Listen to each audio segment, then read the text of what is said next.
Hello students, welcome back to Bansal academy YouTube channel. जैसा कि आपको पता है कि हमारी सीरीज़ में हम लेक्चर कैडर के प्रीवियस ईयर पेपर्स को सॉल्व कर रहे हैं। ये 2016 को हम ख़त्म कर चुके हैं। इस पेपर में, इस वीडियो में हम लोग 2021 के सॉल्यूशन को जो है शुरू करने जा रहे हैं। सबसे पहला क्वेश्चन आ रहा है आपका जूल थॉमसन कोफिशिएंट के बारे में। Joule Thomson basically Joule Thomson जो आपका एक्सपेरिमेंट है वो होता क्या है, उसमें क्या करते हैं, गैसेस का जो है nature, change in temperature check करते हैं जब हम उनको लो प्रेशर से हम हाई प्रेशर की तरफ लेके जाते हैं। लो प्रेशर से हाई प्रेशर की तरफ जब हम लेके जाते हैं, ठीक है, तो लो प्रेशर से हाई प्रेशर की तरफ μJT से इसको जो है मेजर करते हैं। μJT जूल थॉमसन कोफिशिएंट होता है। ये change in temperature divide by change in pressure at constant enthalpy होता है, आपको पता ही है, ठीक है। तो आइडियल गैस के लिए इसको किसके बराबर लिखा जाता है, और 1/Cp। टू रियल गैस के लिए 1/2A/RT-B, ये रियल गैस के लिए लिखा जाता है। बट आइडियल गैस में A और B, ये जो आपके कोफिशिएंट होते हैं, ये दोनों ही 0 हो जाते हैं। ये बेसिकली क्या दिखाते हैं, आपके मॉलिक्यूल्स के बीच में जो फोर्सेस ऑफ अट्रैक्शन होती हैं उसका मेजरमेंट होते हैं, A और B जो कांस्टेंट होते हैं। अगर ये दोनों ही 0 हो जाएंगे, इसका मतलब आपकी आइडियल गैस है। क्योंकि आइडियल गैस क्या कहती है, kinetic theory of ideal gas क्या कहती है कि आइडियल गैस के फोर्सेस ऑफ अट्रैक्शन नहीं होते मॉलिक्यूल्स के बीच में, यानी कि A और B की वैल्यू 0 होगी, इसीलिए PV = nRT को वो फॉलो कर पाता है, ठीक है। अदरवाइज ये रिएक्शन ये जो आपकी इक्वेशन है वो सिर्फ और सिर्फ आइडियल गैस पे एप्लीकेबल होती है, रियल गैस पे नहीं होती है। इसमें जो है उसके बाद आपको A और B ये दो कोफिशिएंट इंट्रोड्यूस करने पड़ते हैं। तो आपको ऑप्शंस में आपका C ऑप्शन दे रखा है, there are no forces of attraction between molecules, okay. So C is the answer. Next चलते हैं, the enthalpy formation of N2O and NO at 298 kelvin. कहते हैं 298 केल्विन टेम्परेचर पे NO2 की फॉर्मेशन की जो आपकी बॉन्ड एंथैल्पी ऑफ फॉर्मेशन है वो दे रहा हूँ, और एंथैल्पी ऑफ फॉर्मेशन जो है आपकी NO की दे रहा हूँ, ठीक है। तो आपको एंथैल्पी ऑफ रिएक्शन निकालना है। तो देखिए एंथैल्पी ऑफ रिएक्शन किसके बराबर होगा, आपकी formation of enthalpy of formation of किसकी, product minus enthalpy of formation of reactant. ये आपको ध्यान रखना होगा। अगर इसकी जगह उसने बॉन्ड फॉर्मेशन एनर्जी दे दी होती, ठीक है, बॉन्ड फॉर्मेशन अगर एनर्जी देगा तो ये आपको फॉर्मूला जो है वो उल्टा लगाना होता है, ठीक है। चलिए, हमें तो एंथैल्पी ऑफ फॉर्मेशन दी हुई है, ठीक है। अब देखिए आपका प्रोडक्ट कौन है, NO, ठीक है। अब एक NO को बनाने के लिए ये क्या होती है, एंथैल्पी ऑफ फॉर्मेशन किसके लिए होती है, 1 मोल को बनाने के लिए। लेकिन उन्होंने यहाँ पे कितने NO दिए हुए हैं, 2। तो 2 मोल को बनाने के लिए कितनी, 2 गुना चाहिए होगी, ठीक है। 1 मोल को बनाने के लिए 90, तो 2 के लिए 2 गुना हो गई उसकी। माइनस में रिएक्टेंट कौन है आपके, NO2 है यहाँ पे, ठीक है। तो रिएक्टेंट की एनर्जी उन्होंने कितनी दी हुई है, आपकी 82 दी हुई है, ठीक है। तो ये 180 माइनस 82 हो गया, तो ये कितनी हो गई, 98 किलो जूल, है ना। किलो जूल ही दी हुई थी उन्होंने, किलो जूल ही दी हुई थी, तो किलो जूल आपका आंसर आ गया, ठीक है। अब आप यहाँ पे आपको जो है आपको कंफ्यूजन ये हो सकती है कि मैंने प्रोडक्ट में तो NO को लिया, रिएक्टेंट में सिर्फ N2O को ही कंसीडर किया, ऑक्सीजन को क्यों नहीं किया। तो ये आपको थर्मोडायनेमिक्स में पढ़ाया जाता है कि कोई भी जो आपका मॉलिक्यूल होता है अपनी एलिमेंटल स्टेट में अगर प्रेजेंट होता है तो उसकी एंथैल्पी ऑफ फॉर्मेशन 0 मानी जाती है। इसीलिए यहाँ पर हमने रिएक्टेंट में सिर्फ N2O की एंथैल्पी को कंसीडर किया, ठीक है, इसलिए B is the answer. Next चलिए, the overall energy change during Carnot cycle. किसी भी साइक्लिक प्रोसेस में जो होता है आपका ओवरऑल एनर्जी जो होती है वो हम क्या मान के चलते होते हैं, 0 मान के चलते होते हैं। क्योंकि एनर्जी क्या होती है आपकी, स्टेट फंक्शन होती है। कौन सी क्या होती है, स्टेट फंक्शन होती है। जब आपको ओवरऑल एनर्जी की बात करेगा तो वो इंटरनल एनर्जी की बात कर रहा है, ठीक है। तो स्टेट फंक्शन होती है वो, स्टेट फंक्शन मतलब वो पहली पोजीशन और आखिरी पोजीशन पे डिपेंड करेगी। और हमने बोला कार्नोट साइकिल, ठीक है। कार्नोट साइकिल का आपको पता ही होगा, ऐसे आपके प्रेशर और वॉल्यूम के बीच में हम ग्राफ बनाते होते हैं, ठीक है। ऐसा कुछ ग्राफ बनता है ना, ऐसे 4 पॉइंट्स वाला ग्राफ बनता है, ठीक है, पीवी के बीच में। तो साइक्लिक प्रोसेस होती है बेसिकली। तो साइक्लिक प्रोसेस में स्टेट फंक्शन जो होता है वो 0 होता है, यू जो होता है वो आपका स्टेट फंक्शन होता है। कौन कौन स्टेट फंक्शन नहीं होता है? डब्ल्यू नहीं होता है, क्यू नहीं होता है, और आपकी हीट कैपेसिटी नहीं होती है। कौन नहीं होता है? हीट कैपेसिटी नहीं होती है, ठीक है। तो यहाँ पे उन्होंने इंटरनल एनर्जी को पूछा था कार्नोट साइकिल में जो है आपकी।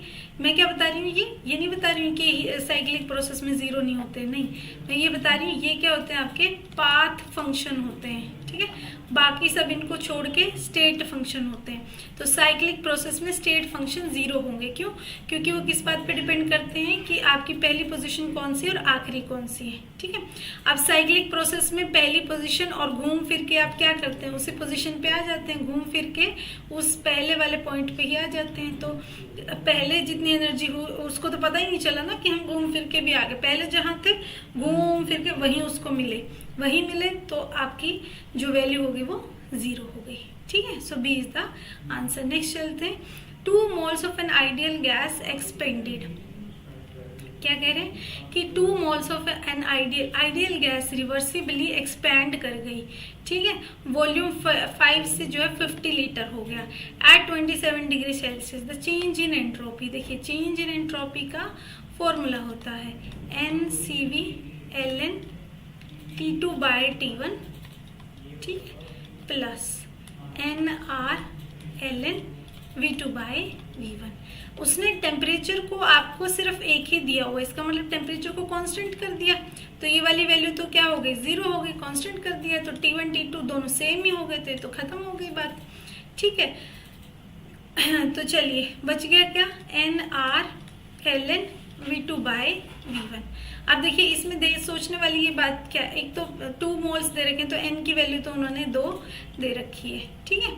R की वैल्यू जो है आपको 2 लेनी है, उन्होंने मेंशन भी कर दिया, और ऐसे भी उन्होंने ऑप्शन जो है वो कैलोरीज में दिए हुए हैं। तो आपको R की कौन सी वैल्यू यूज करनी है? कैलोरीज वाली। तो वो कौन सी होती है आपकी? 2 कैलोरीज पर केल्विन पर मोल, ठीक है।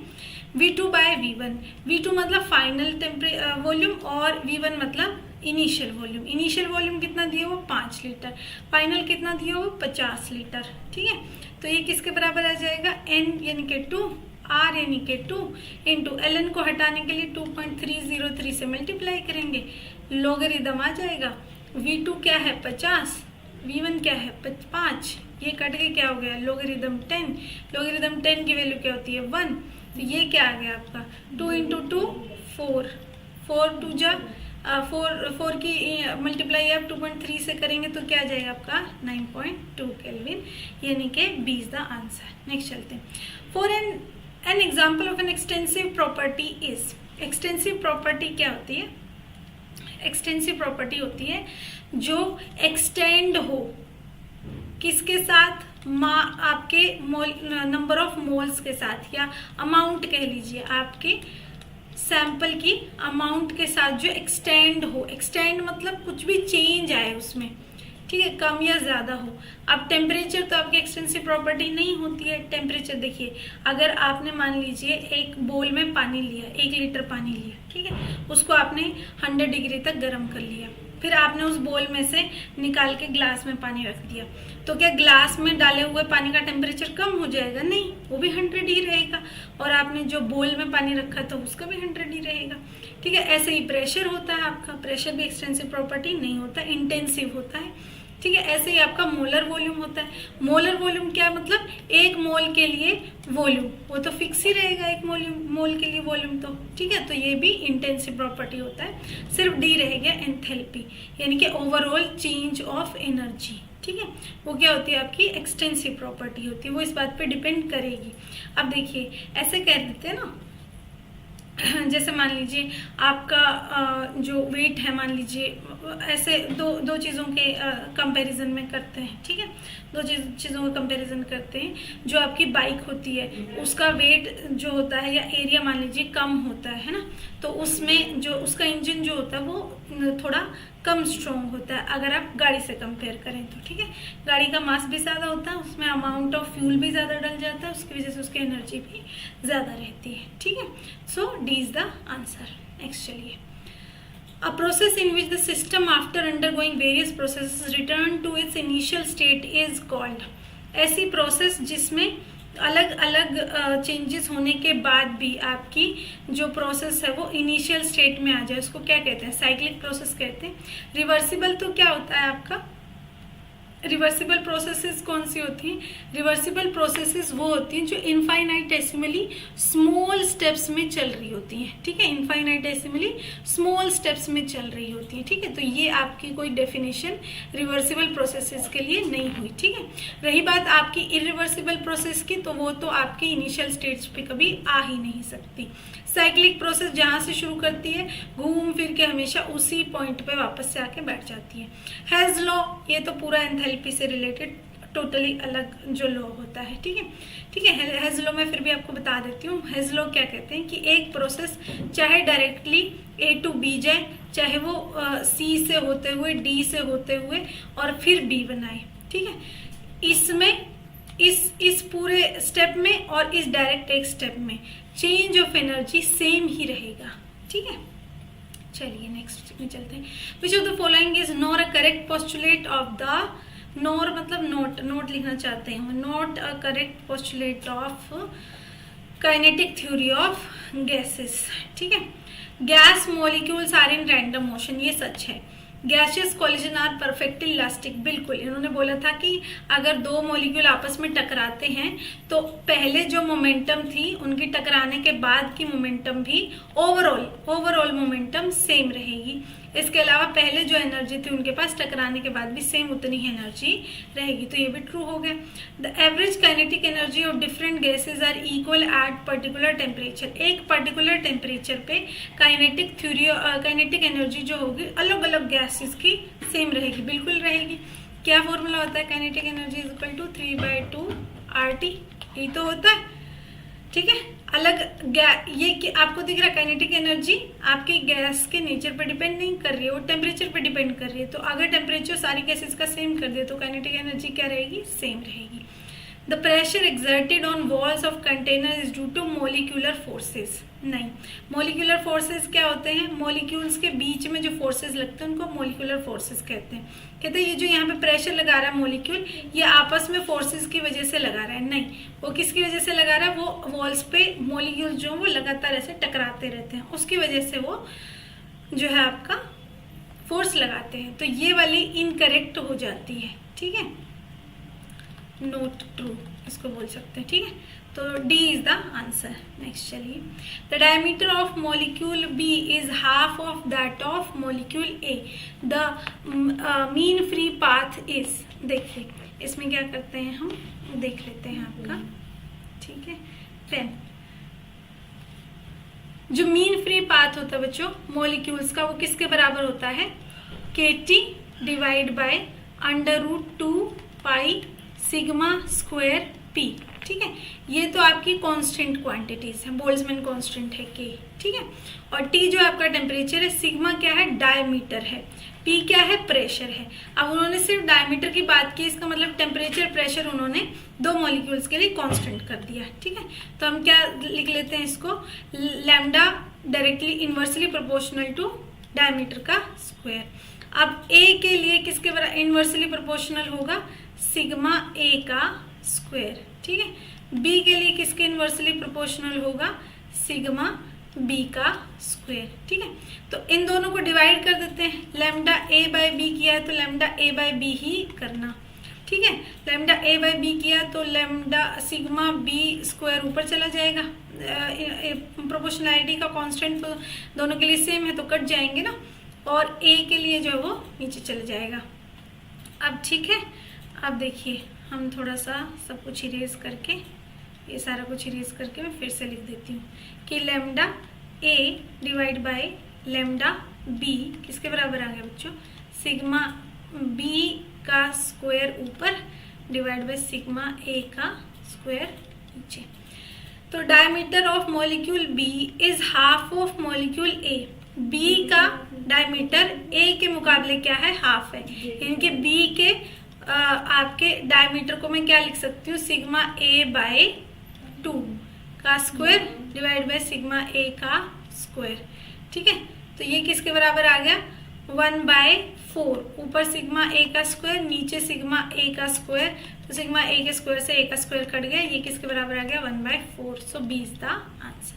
नेक्स्ट क्वेश्चन देखिए, the value of compressibility factor Z is equal to PV by nRT for an ideal gas is. देखिए फॉर एन आइडियल गैस क्या होता है, आइडियल गैस के लिए PV is equal to nRT होता है, तो Z इज इक्वल टू उन्होंने बोला PV बाय nRT। अब PV किसके बराबर है, nRT के, तो ऊपर nRT अगर मैं लिख दूंगी, नीचे भी nRT लिखा हुआ है पहले से, तो कट हो जाएगा, ये तो 1 के बराबर आ गया। So which one, once again D is the answer। Okay, next question में देखिए, when evaporation and condensation rates become equal in a close बोतल कंटेनिंग अ लिक्विड। कहता है एक लिक्विड से बोतल एक भरी हुई है आपकी, ठीक है, उसमें इवेपोरेशन और कंडेंसेशन रेट जो है वो सेम है, यानी कि जितना कंडेंस हो रहा है आपका लिक्विड उतना ही इवेपोरेट भी हो रहा है, सॉरी जितना इवेपोरेट हो रहा है उतना ही कंडेंस भी हो रहा है, बोतल के अंदर ही हो रहा है ये सब। ठीक है, तो इससे क्या होगा, cooling will be caused, the state is called the critical state, the amount of substance in liquid and vapour state become constant, है ना, वही तो बोला ना कि जितना इवेपोरेट हो जा रहा उतना कंडेंस, फिर इवेपोरेट हो रहा है फिर कंडेंस। ठीक है, तो यानी कि आपका वेपर स्टेट में जो नहीं, अच्छा डी ऑप्शन भी है हमारे पास, डी ऑप्शन और पढ़ लीजिए। डी ऑप्शन क्या कह रहा है आपका, डी ऑप्शन कह रहा है कि आपके the amount of substance in liquid and vapour state become equal, नहीं ये नहीं हो सकता। देखिए आपका जितना जो है उन्होंने बोला जितनी वेपर्स बन जाती हैं वो सारी की सारी कंडेंस हो जाती हैं वापस से। ठीक है, इसका मतलब ये तो नहीं है ना कि ये आधा लिक्विड ऊपर चला जाता है आधा नीचे आ जाता है, नहीं, जरूरी नहीं है कि आधा लिक्विड पहले इवेपोरेट हो फिर वो कंडेंस हो, नहीं। तो इसका मतलब ये है कि आपका जितना लिक्विड और वेपर स्टेट है वो दोनों क्या आ गई हैं, कांस्टेंट आ गए हैं, अब ना बढ़ रहा है ना घट रहा है। ठीक है, so C is the answer. Okay, question number 11 में देखिए, which of the following is not correct criteria for an ideal solution. Sorry, ये सॉल्यूशन चैप्टर से है आपका। आइडियल सॉल्यूशंस कौन से होते हैं, सबसे पहला जिनमें डेल्टा वी मिक्सिंग यानी कि चेंज इन वॉल्यूम मिक्सिंग क्या हो, 0 हो। ठीक है, तो ये रहा वो, ये तो सच है। ठीक है, सेकंड क्या होता है, चेंज इन एंथैल्पी मिक्सिंग जो है वो भी 0 हो, ये रहा वो ऑप्शन। सी क्या है, free energy of mixing is 0, free energy of mixing is 0 नहीं। आपकी थर्ड कंडीशन क्या होती है, delta G should be less than 0 and delta S should be greater than 0, यानी कि change in gives free energy, है ना, फ्री एनर्जी मतलब गिव्स फ्री एनर्जी, वो है आपकी नेगेटिव होनी चाहिए। उस दुनिया में हर एक पे अप्लाई होता है ये लो तो, कि आपकी एंट्रोपी बढ़नी चाहिए और एंथैल्पी जो है वो आपकी घटनी चाहिए। ठीक है, ओके, फोर्थ जो होता है वो आपका राउल्स लॉ को फॉलो करना चाहिए। फिफ्थ जो होती है वो इंटरैक्शन से रिलेटेड होता है, इसको हम नहीं कर रहे, चलो वो थोड़ा लंबा हो जाएगा एक्सप्लेनेशन, इससे अच्छा हम यहीं पे, क्योंकि हमारा आंसर खत्म हो रहा है। उन्होंने बोला free energy of mixing, obeys Raoult's law, ये तो सच है ना, free energy of mixing is equal to 0, ये हो ही नहीं सकता। आपकी इस दुनिया में हर एक रिएक्शन को पॉसिबल होने के लिए गिव्स फ्री एनर्जी हमेशा नेगेटिव रहनी चाहिए, तो वो 0 कैसे कर रहे हैं ये। ठीक है, और उन्होंने नॉट करेक्ट ही पूछा है, so C is the answer. Next चलिए, in a system when the chemical potential of each component is same for all phases the equilibrium is said to be. इस ऐसे इक्विलिब्रियम को कहता है, क्या कहेंगे अगर आपका जो है हर एक कंपोनेंट जो वो से क्या बोल रहे हैं, ये दोबारा से एक बार पढ़ लेते हैं, रुक जाइए।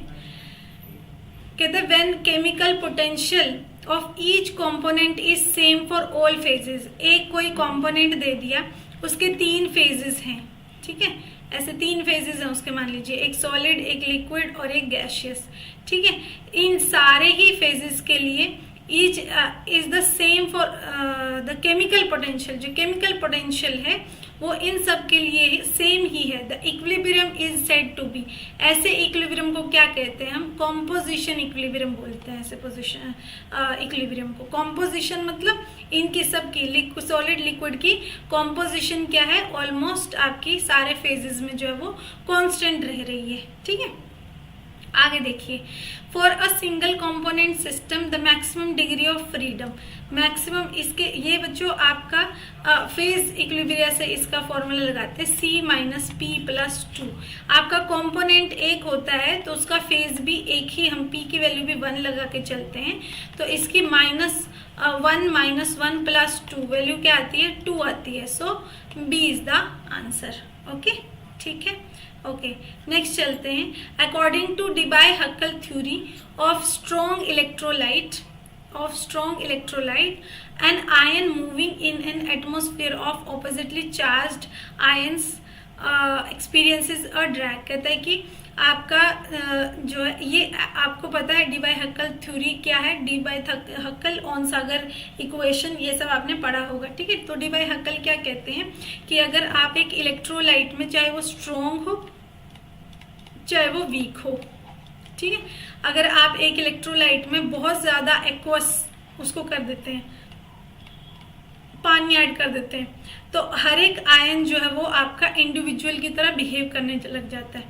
मतलब कि CH3COO नेगेटिव अपने आप में पूरा महसूस करेगा, उसको लगेगा ही नहीं कि उसको काउंटर आयन की जरूरत है। ठीक है, इसको हम क्या कहते हैं?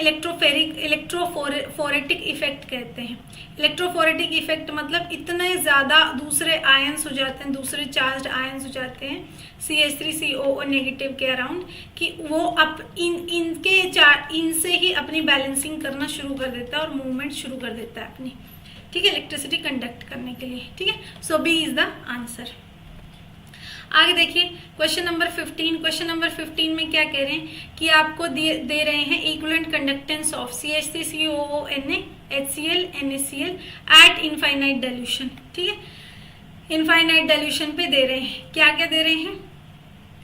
91 426 126 Simon centimetre square GM equivalent. ठीक है, ग्राम इक्विवेलेंट, GM क्या है? Gram equivalent respectively. मतलब इसके लिए जो है वो 91 है, इसके लिए जो है वो 426 है और NaCl के लिए 126 है।